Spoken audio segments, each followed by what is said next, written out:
We're going to talk a little bit about collaboration, kind of the underlining reasons why we should collaborate and some of the educational foundations regarding it. And then we're going to move on, and I'm going to show you some examples in a different screencast. So let's start just right on here. What is collaborative learning? So I think it's pretty basic, students working together. Or, I guess it's not sort of basic, it could be where the teacher is actively playing a role in the learning strategy. So it's not just students working together, it's the teacher teaching, but in a way where they're more of a collaborator versus someone who's providing direct instruction, kind of the guiding them through it versus the sage on the stage guide on the side. And collaborative learning is a shift away from the traditional classroom setup where you have direct instruction from the teacher, and it moves to more of a student-centered learning environment. Students are constructing their own ideas and knowledge and solutions to problems, that sort of thing. So collaborative learning certainly plays a big part in that. Now the teacher, isn't necessarily, pushed aside. The teacher's role becomes more of a curriculum designer and setting up the right situations for students to actively and wisely, authentically collaborate. Because, collaboration just for, oh, let's get the kids together just to work for the sake of doing it, isn't necessarily a good idea. You want to try and find opportunities to make it worthwhile. Otherwise, it's just a waste of time. So the foundation, educational foundation, the underlying theories and the underlying ideas of why this is important is, first off, learning's not passive. Students need to go beyond just hearing information or reading information. They need to do something with that information. And that takes any number of forms. Working collaboratively is just one of those ways. But the time is past where students just need to memorize orders of operation or history facts or whatever it happens to be. They need to be able to apply this information and use it in a way that makes sense. Problem-based learning allows students to use their knowledge, like I said, to solve real-world issues, make them authentic, and makes it so they can think on their feet. I have my greatest example of this from my own personal education is I took calculus in high school and I learned how to solve specific problems. And on the exams, he would, our teacher would then give us problems like the ones he taught us how to do in class. He didn't tell us really how or why. He just taught us how to figure out these types of problems. And our exams were always these types of problems, but the numbers changed, and he'd mix it up just a little bit. I never fully embraced, calculus. Now, calculus was not, math was not one of my shining points. Although I got A's and B's in it all through high school, A's I think actually, and then I got to college. And at college, I took calculus in college, and I just did not get it because what I had been taught before was how to solve a type of problem, and what they expected in my calculus class at UCSD was, being able to problem solve and being able to look at a problem and go, okay, what approach should I take when I didn't know? So I was just kind of led throughout the entire process by the teacher. This is how you do this type of problem.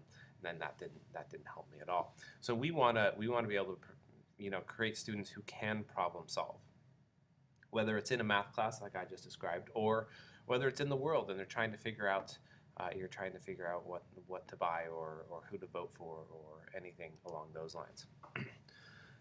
Now, when we start focusing on the collaborative side of this, we have to remember that people have different strengths, perspectives, and they learn in different ways.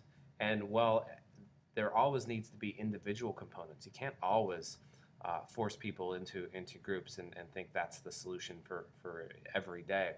But there are opportunities for you to build build upon each other's strengths, and that will help improve your understanding, improve creativity, and lots of other aspects.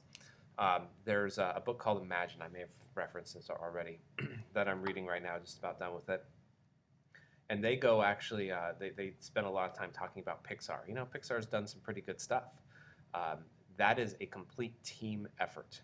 Every Pixar movie is a complete team effort. The only one that started out as kind of a, people kind of segregated into their different realms was Toy Story 2. And Toy Story 2 ended up being a huge, huge hit only after they scrapped it, started over, and then went for this kind of team collaborative method. Now, one of the ways that they were able to do this was they used um, they put everybody in the same building, and they put the bathrooms in there. By the way, it was Steve Jobs who did this, who was running Pixar at the time. He put the bathrooms in the middle of the building. So if you had to use the restroom, you had to walk by everybody. If you wanted to go get a latte or a mocha or a coffee, there was one place where you could go get that, and you had to walk by other people, and other people met there. So all these side conversations, on top of the collaborative meetings they would have on a daily basis, really help uh, build up what they could do. And if you think about it, Pixar is an ultimate example of success after success after success. Every one of their movies has been a commercial success. They've won some Academy Awards and among other things. So that's a great example on kind of bringing all the different parties together, because you could have a screenwriter interacting with one of the designers interacting with some of the programmers, and they all bring different perspectives to the table. Even with students, you have some students who are really good, they can really edit a video, but they couldn't, for a video project, let's say they're really good at editing, but they can't write a storyline, or they don't have the eye to get the great shots. So there are lots of ways that we can bring collaboration in, let alone document creation and other things. Plus, we're social. Okay, we like interacting with one another. We have a tendency to want to talk and interact with others. So this gives us the opportunity to do so in a productive manner. And by then kind of working back and forth, you can build that relationship on that level, and ideally you continue to be able to do great things.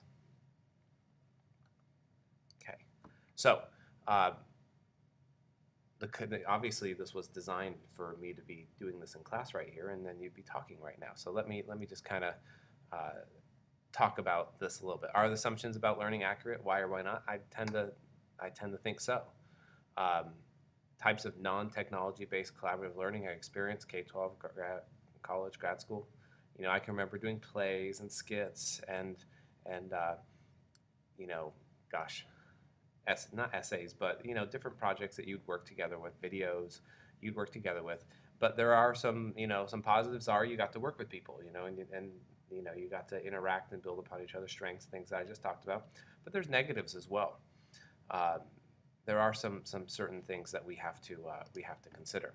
Um, First off, when you do collaborative writing, collaborative activities, we have to remember that kids aren't graded collaboratively, they're graded individually. And when we measure achievement, whether it's on an AP exam or um, a state standards based test, they do that individually. It's not a group effort. Teachers need to let go a little bit. All right, so teachers need to kind of back off and say, I'm not going to have full control over this. And sometimes that's hard because we like having control over what's going on in our classroom. And I definitely understand that. But, and we don't want necessarily, we want to make sure everything works. We don't want it to fail, because failure equals bad in our minds. But failure actually can teach some really good lessons. And we can build, I can say as a teacher, my students may have failed putting a lesson together, but ultimately it's probably because a project together or something like that. It's ultimately because I maybe failed in the design of it. And what happens when that happens is two things: either I scrap and go, wow, that was yeah, that kind of blew, or I make changes and I make it so I fixed up for the following year. I have lots of lessons that took 3, 4, 5, 6 years in the making. Even I have a handful that I've been doing for 15, 16 years, and I make little adjustments here or there. And sometimes those adjustments are great, and sometimes what, it was better the way it was.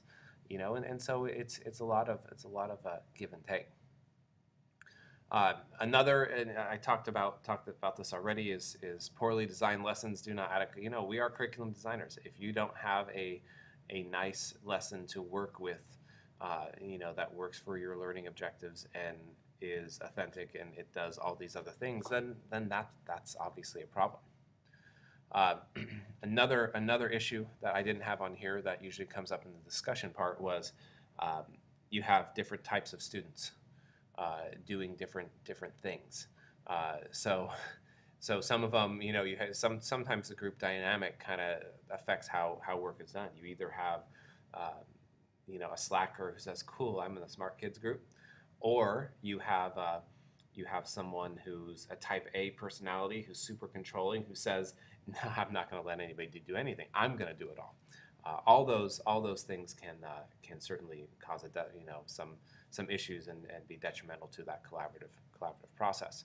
So we have to um, find ways to overcome those barriers because these are important skills that students be able to work together. In addition to working by themselves, again, I'm not a proponent for doing everything collaboratively. And we have to figure out different types of collaboration because that face-to-face collaboration is no longer the only way we collaborate. So uh, we need to, some things to think about is specific roles. So, a lot of times, and we'll talk about this when we get into the web quest later on, a lot of times you have students who, one student's the presenter, one student's the researcher, one student is the designer, and then all those students kind of do their role, and then they come together and put it all together. So they're specializing in one area. Which is a great way to do it. You also have benchmarks, make sure students are doing things at the right time and checking in on them, make sure they're making adequate progress. Okay, so all this is part of the reasons for this push of collaboration is basic 21st century skills. They need to be able to work effectively and respectfully with diverse teams and other groups. You may say this sounds like something that was important in the 20th century, which I agree. I think it's even more important now as we get into a mobile age and a digital age. We need to be able to exercise flexibility, willingness to be helpful, making necessary compromises to accomplish a common goal. It's not my way or the highway. I would say our current government situation, the standoffs between Democrats and Republicans, is the epitome of how this doesn't work. If you don't go one way or another, we are stalemated all over the place because people aren't willing to be flexible and compromise, and that's something that we should build in as an important skill. We also need to assume shared responsibility for collaborative collective work, and also value the individual contribution. So we're looking at the big picture, but we also have to look at the, what did each individual do? And if someone's not pulling their weight, even if the big picture item is great, then we still have some greater issues as well if someone's not pulling their weight, because then it could have been even better, right? Uh, Obviously, like I already mentioned, these are not new ideas. These are ideas that should have been around for a long time. But what makes them more important in the 21st century is the nature of collaboration. It's not always face-to-face. It's not always with another person that's in the same room or the same state. And so we need to be able to interact in a way that's effective and efficient with people who we may never meet. And I have some examples of that, which I'll show you in a moment. All right, so this ends the first part. I'm going to then move into the technology and collaboration section in a moment in the next screencast. So just finish up with this and then click on the next one.